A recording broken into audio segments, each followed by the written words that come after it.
உங்கள் favourite TV ஷோக்களை இனி miss பண்ண தேவையில்லை. ZEE5 இல் முற்றிலும் இலவசமாக காணுங்கள். இங்கேயும் எப்பொழுதும். என் கணவர் வேலை வேலை வேலைன்னு வேலை குறித்து ரொம்ப அப்சஷனா இருப்பாரு அப்படின்னா நீங்க உங்க கணவரை எப்படி டிஸ்கிரைப் பண்ணுங்க, எப்படி குறிப்பிட விரும்புறீங்க? இந்த குதிரைக்கு லாடம் கட்டின மாதிரி சொல்லுவாங்க தெரியுமா? அந்த மாதிரி வேலை அப்படியே பார்த்துட்டே இருப்பாரா? ஃபோக்கஸ் ஆன் ஒர்க், அவ்வளோதான். ஓகே, எங்க வேலை பார்க்குறாரு? ஒரு ஐடி கம்பெனி. ஓகே, சாஃப்ட்வேர் நீங்க சொல்யூஷன். ஐடி கம்பெனினா வாரத்துல 2 நாள் லீவு அப்படி நினைச்சுதான் சார், அப்படி நினைச்சா அப்படி கல்யாணம் நினைச்சுதான் பண்ணீங்களா? கல்யாணம் பண்ணிட்டு இப்போ ரொம்ப ரெக்ரெட் பண்றேன். ஏன் வாரத்துல 2 நாள் லீவ் இல்லையா என்ன? லீவ் இருக்கு சார், ஆனா அப்பவும் ஒர்க் ஃப்ரம் ஹோம் தான் சார். ஓஹோ, அது 5 நாள் ஒர்க் ஃப்ரம் ஆஃபீஸ், 2 நாள் ஒர்க் ஃப்ரம் ஹோம். என்ன சார் வெளியிலலாம் ஐடி கம்பெனினா ஜாலியாக இருக்கலாம் அப்படிம்பாங்க, நீங்கள் என்ன உங்கள் வீட்டில் எப்படி சொல்கிறாங்க? இல்லை சார், அவங்க சொல்கிறத பாயிண்ட் வந்து நான் ஒத்துக்கிறேன், நான் இல்லைன்னு சொல்லலை. பட் ஆனால் ஒர்க் இஸ் ஒர்ஷிப். நம்ம வேலை பார்த்தா தான் நம்ம குடும்பம் சந்தோஷமாக இருக்கும். அதுக்காக அவங்கள வந்து இக்னோர் பண்ணுறோங்கிறது கிடையவே கிடையாது. ஸோ என்னை பொறுத்த வரைக்கும் நம்ம எல்லா கடமையும் செஞ்சுன்னு தான் இருக்கோம், செய்யாமலாம் இல்லை. சனிக்கிழமை ஞாயிற்றுக்கிழமை ஆச்சுன்னா நான் நிறைய நேரம் அவங்களோட தான் நான் என்கேஜ் பண்ணுறேன். என்ன ரொம்ப ஃபீலிங்காக சொல்கிறீங்களே? அவங்களோட தான் என்கேஜ் பண்ணுறேன் அப்படின்னா அவங்களோட தான் என்கேஜ் பண்ணி ஆகணும். அதுதான் சார் கடமைக்கு. அந்த கடமையோட இந்த கடமை வந்து அவருக்கு ஒரு தடவை ஒரு படி கீழே தான். ஓகே, முதல்ல வந்து வேலை தான், அதுக்கப்புறம் தான் வேலை இது. தான். ஆமாம், அடுத்து போவோம், அடுத்து கொடுங்க. ஓகே, உங்களுடைய கணவர் இவ்வளோ தூரத்துக்கு ஒர்க்கஹாலிக் அப்படின்னா எவ்வளோ சொல்லுவீங்க? அவர் வந்து எப்படின்னா அது மட்டும்தான் அவரோட வேலை அப்படிங்கிற மாதிரி பார்ப்பாரு. ஓ, வேலை செய்கிறது மட்டும்தான் ஒரு வேலை, மற்ற எதுவுமே அவரோட வேலை இல்லைன்னு பார்ப்பாரா? ஓகே, எவ்வளோ நேரம் வேலை பார்ப்பாப்புல?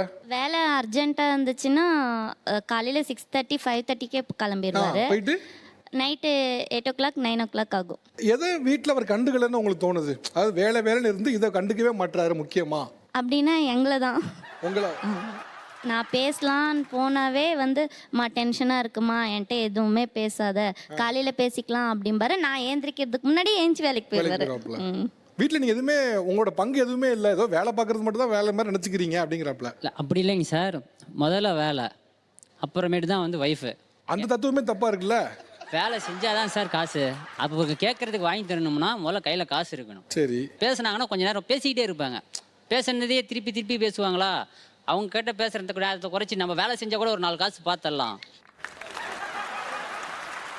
உங்கள் கணவர் எவ்வளோ தூரத்துக்கு ஒர்க்கஹாலிக்? ஒரு 90% அவர் ரொம்பவே ஒர்க்காலிக். நானும் வந்து ஒர்க் பண்ணுறேன். எங்களுக்குன்னு இருக்கிற அந்த மீ டைம்ன்றது வந்து கொஞ்சம் கம்மியாக தான் இருக்கும். ஓகே, ஸோ நான் எந்த மாதிரி இடத்துல அவரை ரொம்ப மிஸ் பண்ணுவேன் அப்படின்னா ஃபங்க்ஷன்ஸ், ஃபேமிலி ஃபங்க்ஷன்ஸ்லாம் போகும்போது கண்டிப்பாக வரமாட்டார்.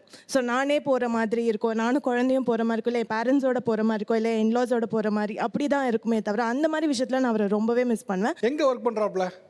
அவர் ஹெச்ஆராக இருக்கார் ஒரு ப்ரைவேட் கன்சர்னில். எல்லாருக்கும் வேலையை சரிசமமாக பிரித்து கொடுக்குற ஹெச்ஆருக்கு இவ்வளோ பிரச்சனையா?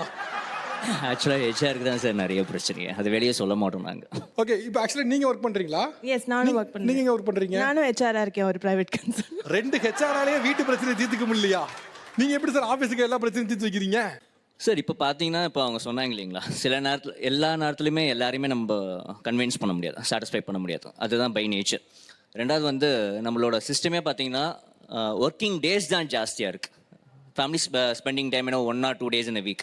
அதே மாதிரி ஒர்க்கிங் ஹவர்ஸ் அண்ட் நமக்கு ஆஃபீஸ் ஹவர்ஸ் தான் ஜாஸ்தியாக இருக்குது. ஸோ அதனால் என்ன, நேச்சுரலாக நம்மளோட டைமும் நேச்சுரலாக நம்மளோட மைண்ட் செட்டும் ஒர்க்னு போயிடுது. ஆஃபீஸில் பேசுகிற மாதிரியே பேசுறது. அவரை நம்பி கூடவே போயிட முடியாது சார். ஏன்? பாதியிலே விட்டுட்டு வேலை வந்துருச்சுன்னு சொல்லிட்டு கிளம்பி போயிடுவார் சார். அந்த மாதிரி ஒரு டைம். அப்படி எங்கே விட்டு போனாப்ல? நான் கன்சீவாக இருந்தேன் சார். எனக்கு வந்து ஒரு 9 months இருக்கும்னு நினைக்கிறேன். நாங்கள் செக்கப் போயிட்டு நான் அம்மா வீட்டுக்கு போகணும். அந்த டைமில் வந்து பஸ்ஸில் தான் போகணும். எங்கள் ஊர் பஸ் வந்து ரொம்ப ரஷ்ஷாக இருக்கும். நார்மலான ஒரு பர்சனாலேயே மேலே வந்து ஏற முடியாது. நான் கன்சீவாக இருக்கேன், 9 months யோசிச்சுக்கோங்க. அப்போவே நீங்கள் இவர் என்ன பண்ணாருன்னா, நான் கூட கூட்டிகிட்டு வந்து வீட்டில் விடுறேன் மாமான்னு எங்கள் அப்பா கிட்ட சொல்லிட்டு தான் என்னை கூட்டிகிட்டு போனார்.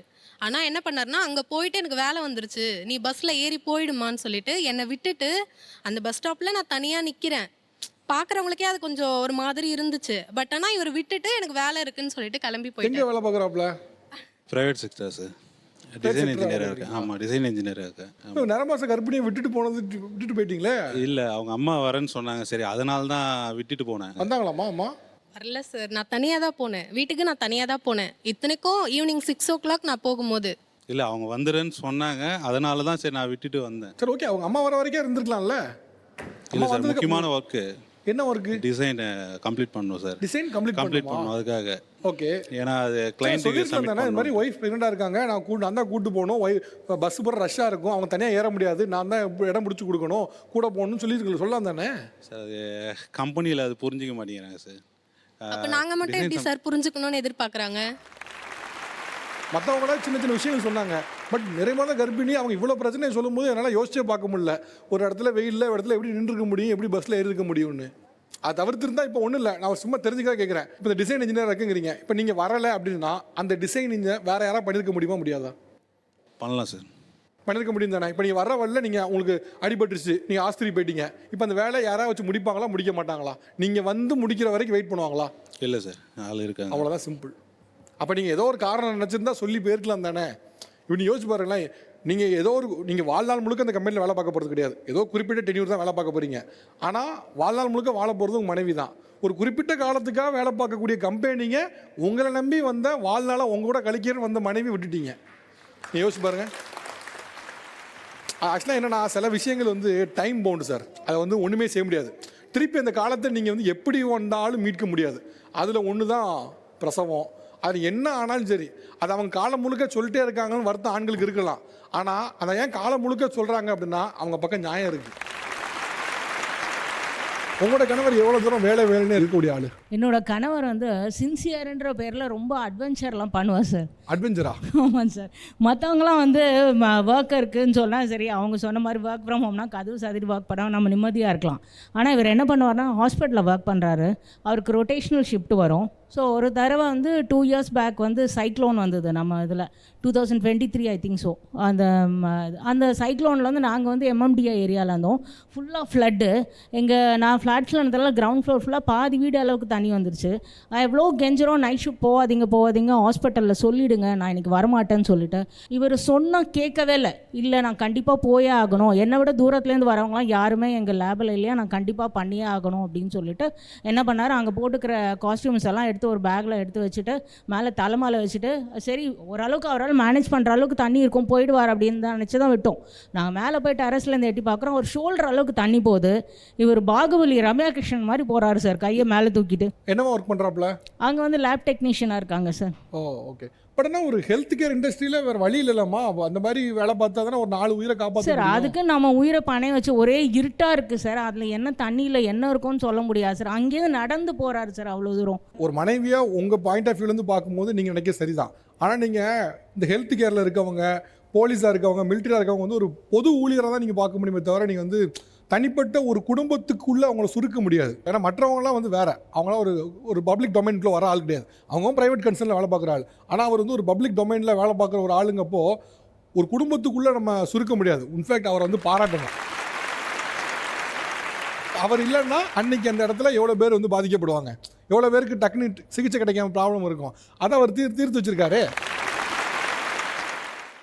ZEE5 ஆப்பை டவுன்லோட் செய்து அனைத்து எபிசோடுகளையும் இலவசமாக பாருங்க.